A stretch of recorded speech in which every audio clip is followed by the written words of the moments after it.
Hello everyone and welcome to this tutorial where we'll be guiding you on how to use the new 3D Google Maps. This is a fun feature and you can try it yourself for free. Now of course you can see that we're currently in a city in France and this is what we're looking at. We're zooming in just to see more. We're just going to select an area. So you can see we're currently in this green area. I'm going to come over to layers and you can see once you hover over, you'll see more options. So click on more, then scroll down and you can see satellite. That's what we want. And we're going to switch this to globe view. You could simply tick on this. And if you go over to the question mark, it says zoom out and see the world in 3D.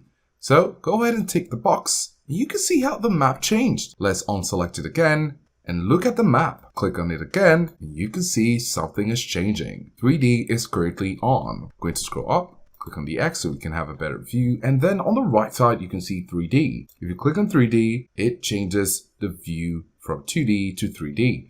Now this wasn't 2D, so if you click on 2D, it's going to change to 3D. Now how do you navigate this using your mouse? Click on the Control button on your keyboard, then click on the map, move it up or down to change the view. Just move your mouse around and you get the hang of it. So we're going to zoom in, and then while clicking on Control, you can see a 3D view of this map looking great. So this is how you can use a 3D view and have a better view of where you're looking at. It's almost like you're there.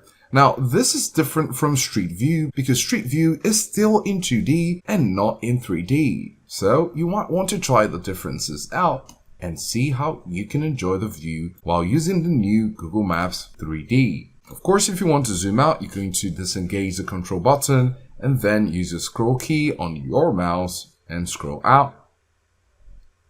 Go to another area, scroll in. And once it loads up, you see how it looks like. Of course, you can click on the control button once again, then click on our mouse just to see how it looks like. So we're going to zoom in. That's how far we can go. And this is the 3D view. You can see some solar panels right there and more details, of course, as you move around with the 3D view.